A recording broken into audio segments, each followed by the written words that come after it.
आज किस बाजी शहीद हुई थी और वो जिंदा है। इंशाल्लाह तुम उससे ज़रूर मिलोगे। मैं तुमसे वादा करता हूँ, हम उस जाहिल नोयान से अपना बदला ज़रूर लेंगे, और अगर हमने नोयान से बदला नहीं लिया तो हम पर ये ज़िंदगी हराम होगी।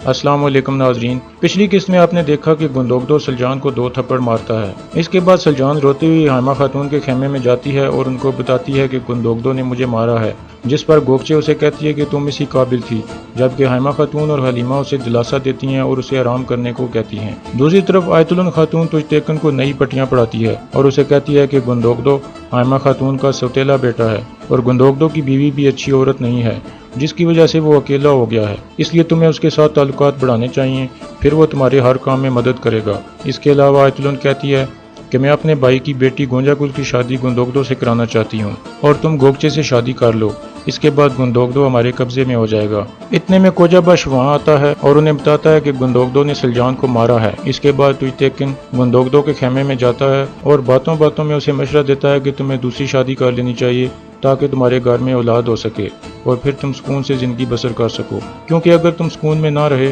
तो तुम दुश्मनों से लड़ने के काबिल नहीं रहोगे। दूसरी तरफ कुरकुल सरदार के ख्वाब में उसकी पहली बीवी दुरू खातून आती है और वो झटके से जाग जाता है, जिसके बाद सरदार आयतुल खातून को बताता है कि जब से मैंने तुमसे शादी की है मेरी पहली बीवी हर रोज़ मेरे ख्वाब में आती है। फिर वो आयतुल को बताता है कि किस तरह एक शाम को उसकी पहली बीवी खाना खा रही थी कि अचानक फौत हो गई और उसने आखिरी नाम तुम्हारा लिया था, जिस पर आयतुल चौंक जाती है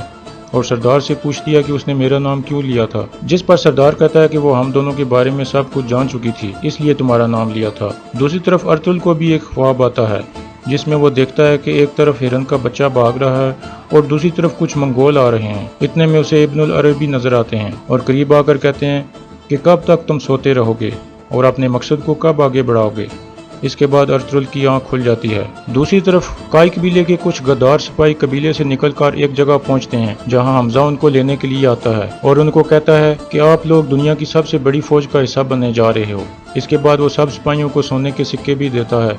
जिस पर वो खुश हो जाते हैं और खुशी खुशी उसके साथ जाने को तैयार हो जाते हैं। लेकिन एक सिपाही कहता है कि मैं सुलेमान शाह के कबीले को धोखा नहीं दूंगा और सिक्के उसकी तरफ फेंक कर जाने लगता है, लेकिन पीछे से हमजा तीर चला देता है और वो उधर ही गिर जाता है। दूसरी तरफ गुंदोगदो के कुछ साथी सिपाही मेहमान खाने में जाते हैं जहां काई कबीले से मवेशी खरीदने वाला ताजर आया हुआ था, लेकिन जब वो अंदर जाते हैं तो हर तरफ लाशें बिछी हुई होती हैं और ताजर और उसके सब साथी कत्ल हो चुके होते हैं क्योंकि नोयान ने उन सब को मरवा दिया था। दूसरी तरफ तानगुत नोयान के पास पहुंचता है और उसे बताता है कि मैंने ताजर और उसके सब साथियों को मार दिया है, जिस पर नोयान खुश होता है और कहता है कि अब गुंदोगदो अपने मवेशी नहीं बेच सकेगा और अब देखना है कि आगे खजां के मौसम है तो दुर्गा कबीले वाले कब तक उनको खिलाएंगे। दूसरी तरफ हाइमा खातून गुंदोगदो के खेमे में जाती हैं और उसे कहती हैं कि तुम उठो और सलजान को अपने खेमे में ले आओ, जिस पर गुंदोगदो कहता है कि मैं सलजान को नहीं लेके आऊँगा क्योंकि सलजान मुझे अर्तुल के फैसले के बारे में कसूरवार समझती है। लेकिन हाइमा खातून कहती हैं कि तुम ऐसा मत करो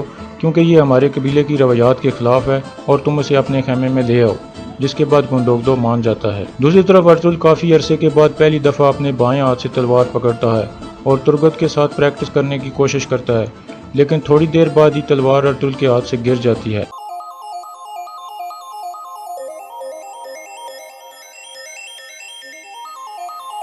तुरगत उसे दोबारा तलवार पकड़वाता है, लेकिन अर्तुल कहता है कि इसकी ज़रूरत नहीं है क्योंकि अभी मेरा हाथ इस काबिल नहीं हुआ कि तलवार पकड़ सके। और यहाँ इस किस्त का इख्तिताम हो जाता है।